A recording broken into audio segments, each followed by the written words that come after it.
सावित्रीबाई ने पढ़ना चाहिए, लेकिन अगर वो उनकी खुद की मंशा नहीं होती तो भी ये आंदोलन कभी सफल नहीं होता।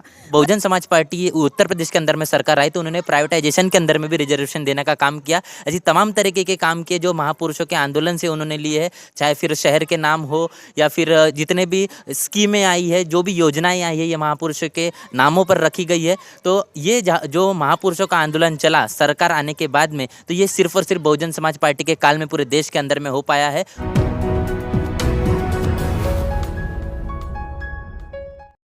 भारत के अंदर जब हम इतिहास पढ़ते हैं तो ऐसा एक दौर दिखाई देता है कि जब इस देश के SC ST OBC को शिक्षा के अधिकार से वंचित किया गया था।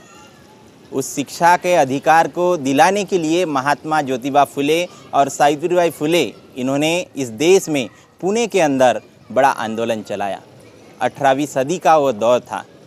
उन्हीं सावित्रीबाई फुले इनके जयंती के अवसर पर आज हमारे साथ कुछ लोग यहाँ पे मौजूद हैं। आइए उनसे बात करते हैं कि इस देश के राजनीतिक, शैक्षणिक, आर्थिक और सामाजिक आंदोलन के बारे में। तो आज हमारे साथ है गोंदिया के बहुजन समाज पार्टी के नेता, युवा नेता पराग महेंद्र, बामसेप के कन्वेनर माननीय बागड़े सर और सोशल एक्टिविस्ट इंजीनियर स्नेहा। इनसे बात करेंगे और चर्चा करेंगे कि वो सावित्रीबाई फुले के आंदोलन और शिक्षा के आंदोलन के बारे में समाज को क्या बताना चाहेंगे। तो ये जो शिक्षा का आंदोलन सावित्रीबाई फुले और महात्मा ज्योतिबा फुले ने चलाया था, उनकी हिस्ट्री के बारे में हमारे साथ आज बात करेंगे पराग महेंद्र। उनसे जानेंगे कि वो क्या कहना चाहते हैं। सबसे पहले सभी को जय भीम। और क्रांति ज्योति सावित्रीबाई फुले इनकी जयंती कल हम मनाने वाले हैं और 1 जनवरी हमने शौर्य दिवस पर मनाया। आपने इतिहास के बारे में इतिहास को लेकर मुझे सवाल पूछा है, तो मैं ये कहना चाहूँगा कि हमारे महापुरुषों का जो इतिहास शुरू होता है, जो महात्मा फुले की अगर हम बात करें, सावित्रीबाई फुले के आंदोलन की अगर बात करें, तो इनका इतिहास जहाँ से शुरू होता है वो 1 जनवरी 1818 को जो शौर्य दिवस हुआ, जो लड़ाई हुई, जहाँ पर 500 शूरवीरों ने 28,000 पेशवाओं को ख़त्म करके मौत के घाट उतार दिया। तो उनके उस स्वाभिमान के लड़ाई के बाद में इस देश के अंदर में सावित्रीबाई फुले और महात्मा ज्योतिबा फुले का जन्म होना पॉसिबल हुआ, क्योंकि उनकी जो स्वाभिमान की लड़ाई लड़ी गई, उसके बाद में इस देश के अंदर में जो अंग्रेज़ों ने क्रिश्चियन मिशनरी स्कूलें खोले, जो एजुकेशन की मूवमेंट चलाया, तो वो एजुकेशन के कारण हमारे SC ST OBC के लोगों को पढ़ने लिखने का अधिकार मिला। और उसी के कारण OBC समाज से हमारे महापुरुष निकल के आते हैं, महात्मा ज्योतिबा फुले और सावित्रीबाई फुले। जब उस दौर के अंदर में हम देखते हैं तो महात्मा ज्योतिबा फुले ने 7वीं तक के एजुकेशन लिया और ऐसा कहा जाता है कि 7वीं तक का एजुकेशन आज के समय में हम एक PhD तक का एजुकेशन हम कह सकते हैं। तो ऐसा एजुकेशन सिस्टम उस समय के अंदर में था। और इसी के साथ जब ज्योतिबा फुले इनकी जब शादी सावित्रीबाई फुले के साथ में होती है, तो उनके शिक्षा के आंदोलन को सावित्रीबाई फुले भी अपना सहयोग करना शुरू कर देती है। उस समय के अंदर में हम जब देखते हैं तो इतिहास के अंदर में काफ़ी सारी ऐसी समस्याएं थी। मनुवाद इतना ज़्यादा हावी था, गले में मटका, कमर में झाड़ू, बहुजन समाज की ये परिस्थितियाँ थी, ये स्थिति थी। और ऐसे समय के अंदर में महात्मा ज्योतिबा फुले को समझ में आता है, जब एक ऐसा इंसिडेंस उनके साथ में होता है, उनका ही मित्र जो ब्राह्मण समाज से रहता है, सखाराम परांजपे उनका नाम रहता है, और जब जब उनके वो शादी में जाते हैं और उनको ये माड़ी का व्यक्ति है, माड़ी समाज का व्यक्ति शादी के बारात में क्यों आगे आगे नाच रहा है, क्यों आगे आगे हो रहा है, ये बात जब वहाँ के ब्राह्मणों को पता चलती है, तब उनको हाथ पकड़कर उनको धक्के मारकर वहाँ से उस बारात से निकाला जाता है। तब एक शिक्षित महात्मा ज्योतिबा फुले, उनको समझ में आता है कि आखिर मेरे साथ ये क्यों हुआ। मैं इतना एजुकेटेड होने के बावजूद भी, अच्छे कपड़े सूट बूट में रहने के बावजूद भी मेरा इतना अपमान क्यों हुआ, ये बात उनको क्यों समझ में आई, क्योंकि उन्होंने एजुकेशन लिया था। और जब वो उस बारात से निकल कर वो रास्ते में चलते हैं और एक नदी के किनारे उनको समझ में दिखाई पड़ता है कि कुछ बहुजन समाज के, शेड्यूल ट्राइब के जो लोग, अनुसूचित जनजाति से आने वाले लोग, शूद्र समाज के जो लोग हैं, वो लोग एक मटके में पानी भरकर उसको पीने की कोशिश करते हैं। वो मटका भी आधा फूटा हुआ होता है, उनके गले में मटका, कमर में झाड़ू होता है, बहुत दयनीय उनकी परिस्थिति होती है। और जब महात्मा फुले उनको देखते हैं तो उनको बहुत गुस्सा आता है, वो बहुत क्रोधित होते हैं और दुखी भी होते हैं कि ये मेरे इस समाज की इतनी दुर्दशा होने के बाद में भी इनको ये समझ में नहीं आ रहा है कि ये गुलामी में है, ये अपनी गुलामी इंजॉय कर रहे हैं। ये गुलामी अपनी इंजॉय क्यों कर रहे हैं, उनको समझ में आता है कि ये अशिक्षित है। इनको जब तक हम एजुकेट एजुकेट नहीं करेंगे, इनको शिक्षा नहीं देंगे, तब जाकर इनको स्वाभिमान इनके अंदर में आएगा, तब ये अपनी क्रांति खुद कर पाएंगे और अपनी गुलामी से खुद आज़ाद होंगे। ये बात महात्मा फुले को समझ में आती है और इसीलिए महात्मा फुले उसके बाद से प्रण लेते हैं। अपने उम्र के 21 साल में सबसे पहली स्कूल पुणे के अंदर में वो खोलते हैं। 1 जनवरी 1848 का ये हमारा इतिहास है और वहाँ पर वो स्कूल खुलकर महारो चमारो के बच्चों को पढ़ाना शुरू करते हैं, शेड्यूल कास्ट के, शेड्यूल ट्राइब के बच्चों को पढ़ाना शुरू करते हैं और हमारा ही समाज के लिए उनको महिलाओं को भी महिलाओं को पढ़ाते हैं। और उसके उस समय के अंदर में स्पेशली 4 से 5 कुछ लड़कियां जो थी, जो बच्चियां थी, उनको सावित्रीबाई फुले पढ़ाने का काम करते हैं, एजुकेशन देने का काम करते हैं। और ये जो दौर था उस समय में एजुकेशन देना मतलब इतना खतरनाक था कि महात्मा ज्योतिबा फुले के जो पिताजी थे, जिनका नाम गोविंदराव फुले था, उस गोविंदराव फुले को ये बोला जाता था कि ये जो ज्योतिराव फुले को तुम एजुकेशन दे रहे हो, ये स्कूल क्रिश्चियन मिशनरी स्कूल में जा रहा है, इसको एजुकेशन देना बंद कर दो। अगर ऐसा नहीं करोगे तो तुम्हारी आने वाली जो 7 पुश्ते हैं वो नरक में जाएंगी, उनके ऊपर में कीड़े पड़ेंगे। ऐसे धमकी गोविंदराव फुले को दी जाती थी। और गोविंदराव फुले ये जब धमकियां सुने, उसके बाद में उन्होंने ज्योतिराव फुले को भी ये कहा कि ये जो शिक्षा देने का काम कर रहा है, जो महारो चमारो को बच्चों को पढ़ाने का काम कर रहा है, करना बंद कर दे। अगर ऐसा नहीं करना चाहता तो ये जो मेरे घर में जो रहता है, ये मेरा घर छोड़ दे। ऐसे परिस्थिति के अंदर में महात्मा ज्योतिबा ये प्रण लेते हैं कि मैंने ये जो एजुकेशन का मूवमेंट चला है, भले ही आज मुझे गालियाँ पड़ रही होंगी, लोग हमें भरा बुला बोल रहे होंगे, लेकिन एक ऐसा भी समय आएगा जब यही बहुजन समाज हमारे ऊपर में हमारा सम्मान करेगा और हमारे किए हुए इस संघर्ष को याद करेगा। और ऐसे परिस्थिति के अंदर में महात्मा ज्योतिबा फुले ने अपने घर को छोड़ा, अपना गृह त्याग किया और इस शिक्षा के आंदोलन को चालू रखा। साथ ही साथ महात्मा ज्योतिबा फुले ने अपनी पत्नी मतलब कि सावित्रीबाई फुले को भी एजुकेट किया और इस देश के अंदर में सबसे पहली जो अध्यापिका बनी वो हमारी सावित्रीबाई फुले है, महिला अध्यापिका, जो महिला अध्यापिका है। और सावित्रीबाई फुले ने इस मूवमेंट को जब चलाया तो उन्हें भी काफ़ी सारी तकलीफें, उन्हें भी बहुत सारी समस्याओं का सामना करना पड़ा। जब वो अपने घर से बच्चियों को पढ़ाने के लिए, महिलाओं को पढ़ाने के लिए जब घर से निकलती थी तो उनके ऊपर में गोबर कीचड़ फेंका जाता था, गंदगी फेंकी जाती थी, उन्हें भरा बोला जाता था।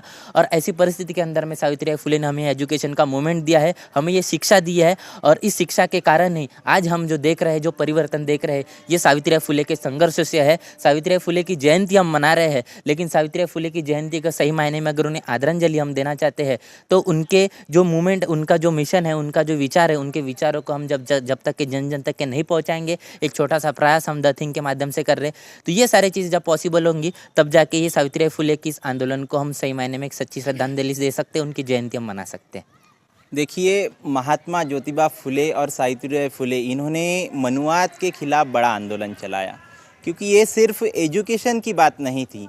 तो जब एक महिला अपनी सीमाएं लांघती है और घर के बाहर निकलती है तो क्या क्या होता है, उस समय आप जब सावित्रीबाई फुले इनका आंदोलन पढ़ोगे तो आपको ये ज़रूर समझ में आएगा।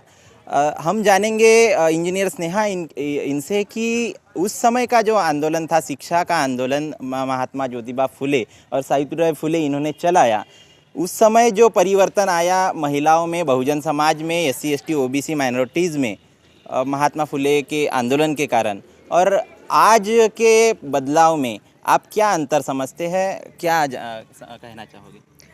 आज महात्मा ज्योतिराव फुले और सावित्रीबाई फुले इनके मूवमेंट से जो बदलाव आया, तो इसके 2 पहलू हम देख सकते हैं। तो एक पहलू, एक सकारात्मक पहलू भी कहेंगे और एक नकारात्मक, क्योंकि 2 संस्कृतियों का हमेशा ही जो लड़ाई चली, जिसमें एक तरफ महिलाओं को गुलाम बनाने की जो संस्कृति है वो चलती गई और दूसरी तरफ एक महिला को सक्षम बनाने की संस्कृति की ये एक लड़ाई चलती गई। तो ये दोनों चीज़ें जो है पैरेलल चलती रहीं। इनके आंदोलन से इम्पैक्ट ये हुआ कि इनके आंदोलन की वजह से डॉक्टर बाबा साहब अम्बेडकर पैदा हुए। डॉक्टर बाबा साहब अम्बेडकर शेड्यूल कास्ट में पैदा होते हैं, लेकिन वो अपना गुरु जो है वो महात्मा ज्योतिराव फुले को मानते हैं। जैसे कि इसके पहले जैसे पराग जी इन्होंने बताया कि 1818 में जैसे पेशवाई ख़त्म होती है, तो इसके बाद जो कुछ अंग्रेज़ों के द्वारा थोड़ी बहुत सुविधाएं मिली, जिसमें पढ़ने लिखने का मौका जो मिला, तो उस मौके से महात्मा फुले निकल कर आए। महात्मा फुले के आंदोलन के बाद अगर वो चाहते कि सावित्रीबाई ने पढ़ना चाहिए, लेकिन अगर वो उनकी खुद की मंशा नहीं होती तो भी ये आंदोलन कभी सफल नहीं होता।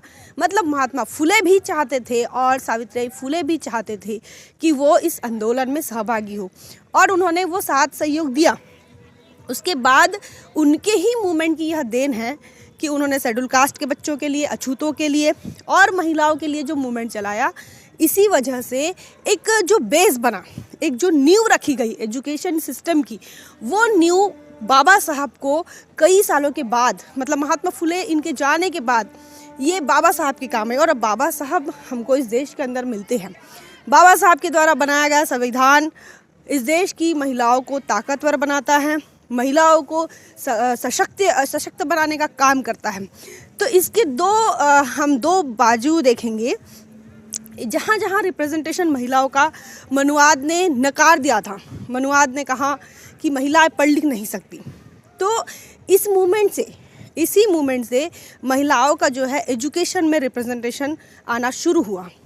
हालांकि भारत जैसे देश में आज भी सक्षमीकरण की हमको बात करनी पड़ती है, सक्षमीकरण के लिए अलग अलग प्रोग्राम लगाने पड़ते हैं, जागृति फैलाने के काम चालू रखने पड़ रहे हैं, लेकिन फिर भी जो रिप्रेजेंटेशन मनुवाद ने कभी स्वीकार ही नहीं किया कि ये काबिल है, ये कर सकते हैं, ये पढ़ सकते हैं, इस चीज़ को नकारा था। इस परंपरा को ही तोड़ के रखने का काम उन्होंने किया और वो परंपरा टूटी। और आज हमारे इधर हम देख सकते हैं कि कई जगह पर जो लड़कियां हैं वो पढ़ने लिखने लगी, उनका रिप्रेजेंटेशन, जैसे मनुस्मृति भी कहती है कि ढोल गवार शूद्र पशु नारी ये सकल ताड़न के अधिकारी। जो मनुस्मृति ऐसी कहती है, उस मनुस्मृति के खिलाफ जाकर महात्मा ज्योतिबा फुले और सावित्रीबाई फुले इन्होंने आंदोलन चलाया। तो आज की जो परिस्थिति है, आज क्या समझते हो कि उनको शिक्षा का आंदोलन जिनके लिए आंदोलन ये चलाया गया, वो आंदोलन आज के तारीख में सही मायने में उनको समझ में आ रहा है या और उनको उनमें जागृति लाना पड़ेगा? तो डॉक्टर, इंजीनियर बनी, टीचर बनी, क्लर्क बनी, और जहाँ जहाँ उसका रिप्रेजेंटेशन नहीं था वो सब जगह पे हुआ। लेकिन ये अब हम इसका नेगेटिव पॉइंट भी ये देखेंगे कि समाज के अंदर आज भी शेड्यूल कास्ट में कई परसेंट ऐसी महिलाएं हैं कि वो ग्रेजुएट नहीं मिलती, 10वीं 12वीं मिलती हैं। अनुसूचित जनजाति में भी कई महिलाएं जो है वो 10वीं तक भी नहीं पढ़ती। वहीं ओबीसी के अंदर भी अगर आप देखें तो 10वीं 12वीं और ग्रेजुएट करने वाली भी लड़कियों की संख्या कम है। तो ये भी एक है। जब हम पॉलिटिक्स में देखते हैं, राजनीतिक क्षेत्रों में भी देखते हैं, तो सवर्ण महिलाओं का रिप्रेजेंटेशन आपको दिखेगा, लेकिन वही SC ST OBC की महिलाएं राजनीतिक क्षेत्र में उसका उतना रिप्रेजेंटेशन, उसका उतना प्रतिनिधित्व नहीं है। तो ये भी एक निगेटिव पॉइंट है कि इतना बड़ा मूवमेंट चलने के बाद इस देश में संविधान ने एक हमारे लिए सशक्त बनाने की नीतियाँ बनाई, पॉलिसी बनाई, उसके बाद भी रिप्रेजेंटेशन हमारा पॉलिटिक्स में कम है, नौकरियों में भी भागीदारी में, नौकरियों में भी कम है, आर्थिक क्षेत्र में कम है, सामाजिक क्षेत्र में भी महिलाएं जो है वो काम करने में काम करने वाली महिलाएं नहीं दिखती। तो भले किटी पार्टीज, मतलब जब हम हमारे समाज के जो अपग्रेड है, स्टैंडर्ड वाले जो लोग हैं, वहाँ पर किटी पार्टियों वाला सिस्टम है, लेकिन वही जब महिलाएं कहीं अधिकारी बनकर जाती हैं, वही जब महिलाएं किसी अपर पोस्ट पर जाती है, तो जो पढ़े लिखे जो लोग होते हैं, पढ़े लिखे मर्द जो होते हैं, उनका भी ईगो हर्ट हो जाता है। मतलब ये जिस मनुवाद की हम बात कर रहे हैं, तो हमारा वर्तमान में काफ़ी सारा बदलाव हुआ। डॉक्टर बनी, इंजीनियर बनी, IPS बनी, PSI बनी, बावजूद इसके जो मनुवाद ने बीज लगाया था, वो बीज आज भी पुरुषों के दिमाग में कायम है। और ये ज़रूरी नहीं है कि सवर्णों के ही दिमाग में हो, वो हर किसी के भी दिमाग में, SC ST OBC Bahujan Samaj में भी है और सवर्ण समाज में भी है। तो ये इनके आंदोलन का जो है इम्पैक्ट एक अच्छा भी हुआ कि हमारा प्रतिनिधित्व बढ़ा महिलाओं का, लेकिन जिस प्रकार बढ़ना चाहिए था उतने तादाद में नहीं बढ़ा। देखिए, बाबा साहब अम्बेडकर ने महात्मा ज्योतिबा फुले के आंदोलन को कानूनी अमली जामा पहनाया, और उस कानूनी अमली जामा पहनाने के बाद इस देश के SC ST OBC और माइनॉरिटीज़ पढ़ने लगे, आरक्षण का हक लेने लगे, अधिकार लेने लगे। लेकिन आज हम देखते हैं कि बहुजन समाज को उस तरीके से उनका शिक्षा का अधिकार नहीं मिल रहा है या तो वो इतने अवेयर नहीं हुए हैं। तो इसका जिम्मेदार सर आप किसको मानते हैं? भारतीय संविधान के निर्माता परम पूज्य बोधिसत्व डॉक्टर बाबा साहब अम्बेडकर, इनको मैं नमन करता हूं और मैं ये कहना चाहता हूं कि इसके जिम्मेदार मनुवाद हैं और मनुवाद ब्राह्मणवाद नहीं है। मनुवाद SC ST OBC में भी है, क्योंकि जो समतावादी विचारधारा को नहीं मानता, जो फॉलो नहीं करता, चाहे वो किसी भी समाज का हो, वो मनुवादी है। ऐसा नहीं कि वो हमारी जाति का है या वो जाति का नहीं है, ऐसा नहीं है। मनुवाद मनु की संस्कृति को जो फॉलो करता है वो मनुवाद है, चाहे वो किसी भी जाति का, मजहब का व्यक्ति क्यों न हो। सही बात है। और बाबा साहब ने जो भारतीय संविधान सबके लिए बनाया है, एक जाति के लिए नहीं बनाया है, लेकिन उस संविधान को चलाने वाले जो लोग हैं, जिनके हाथ में कमांड है, वो मनुवादी लोग हैं। इसीलिए चाय बनाने वाला और छोटे छोटे कम एजुकेटेड लोग संसद में चले गए हैं और वो बाबा साहब के संविधान में खोट निकालते हैं। तो ये हमारी गलती है कि हम लोगों ने बाबा साहब को नहीं समझा।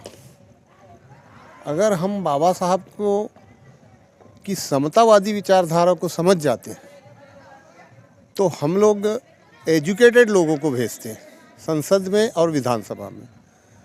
और यही कारण है कि हम समाज में भी जो समझाने जाते हैं तो समाज में भी इतनी ज़्यादा निगेटिविटी है कि बाबा साहब इंटरटेनमेंट की चीज़ बन गई है, ऐसा मुझे लगता है। और ये बहुत बड़ा हमारे लिए निगेटिव पॉइंट है, क्योंकि हम तो अभी ठीक है कुछ हद तक, लेकिन आने वाले समय में, आने वाला समय जो है, हमारा जनरेशन जो है वो पुनः मनुवादी संस्कृति को फॉलो करना शुरू कर देगा। यानी इनका कहना ये है कि अगर हम शिक्षा को, अपने शिक्षा के अधिकार को सही मायने में बरकरार रखना चाहते हैं तो संसद के अंदर हमको अपने नुमाइंदे चुनकर भेजना पड़ेगा। और बाबा साहब अम्बेडकर भी हमेशा कहते थे कि जाओ और अपने घरों की दीवारों पर लिख दो, तुम्हें इस देश का राजा बनना है, शासक बनना है, मालक बनना है, तभी आपके हक अधिकार बच सकते हैं। और उन्होंने वोट का भी अधिकार इसीलिए दिया। इस सावित्रीबाई फुले जयंती के अवसर पर हमारे साथ जो महानुभाव हैं उनसे मैं पूछना चाहूँगा कि इस जयंती के अवसर पर आप क्या संदेश देना चाहोगे? इस मौके पर मैं यही संदेश देना चाहूँगी इस देश के SC ST OBCs को और इस देश की तमाम महिलाओं को कि भाई हमने जो आज शिक्षा का अधिकार हमको मिला है, ये हमने अपना कुछ बलिदान नहीं किया, हमको सब फ्री में मिला, निःशुल्क मिला है। हमने कोई आंदोलन नहीं किया कि मुझे पढ़ने लिखने का मौका मिले, मुझे इंजीनियर बनने के लिए कोई आंदोलन नहीं करना पड़ा। मेरे लिए सारे रास्ते जो है वो साफ़ थे, हमारे महापुरुषों ने रास्ते साफ करके दिए और बस हमको चलना था और हम चले गए। लेकिन अब ये है कि अब इस मूवमेंट का, इस एजुकेशन की मूवमेंट का जो प्राइवेटाइजेशन मनुवाद के द्वारा हो रहा है, मनुवादी सरकारों के द्वारा हो रहा है, अब उसके खिलाफ अगर हमने आज आंदोलन नहीं छेड़ा तो हमारी बच्चियां, आने वाली पीढ़ियां, हमारे बच्चे, SC ST OBC के बच्चे और महिलाएं, ये शायद ही आगे चलकर इंजीनियर, डॉक्टर बन पाए। क्योंकि प्राइवेटाइजेशन में क्या है, पढ़ने लिखने के लिए पैसे की ज़रूरत पड़ेगी। मतलब प्राइवेटाइजेशन में आपको एजुकेशन खरीदना पड़ेगा। आज हमको सारी चीज़ें मुफ्त में मिली, एजुकेशन हमको मुफ्त में मिला, उसके लिए हमने ना बलिदान दिया ना ही हमने उसे खरीदा। हमें सारी चीज़ें एक मूलभूत अधिकार के तौर पर, संवैधानिक अधिकार के तौर पर मिली। लेकिन अब इस संवैधानिक अधिकारों को मनुवादी सरकारों के द्वारा मनुवादी षड्यंत्रों के द्वारा इसे ख़त्म किया जा रहा है। तो मैं यही सभी से अनुरोध करूंगी कि इस शिक्षा के आंदोलन से हमको जो फल प्राप्ति हुआ, उस फल प्राप्ति को बचा कर रखने के लिए हमें अपना टाइम, टैलेंट और ट्रेजर मिशनरी मूवमेंट को देना पड़ेगा। फुले शाहू बाबा साहब के आंदोलन में हमें अपना टैलेंट लगाना पड़ेगा, हमें पैसा भी वहाँ पर लगाना पड़ेगा और हमें अपना समय भी देना पड़ेगा। ऐसा आप करोगे, यही उम्मीद करती हूँ। सावित्रीबाई फुले इनके जयंती के अवसर पर सर आप क्या संदेश देना चाहोगे? आज की तकनीकी शिक्षा और पहले की शिक्षा, तो तकनीकी शिक्षा आज सोशल मीडिया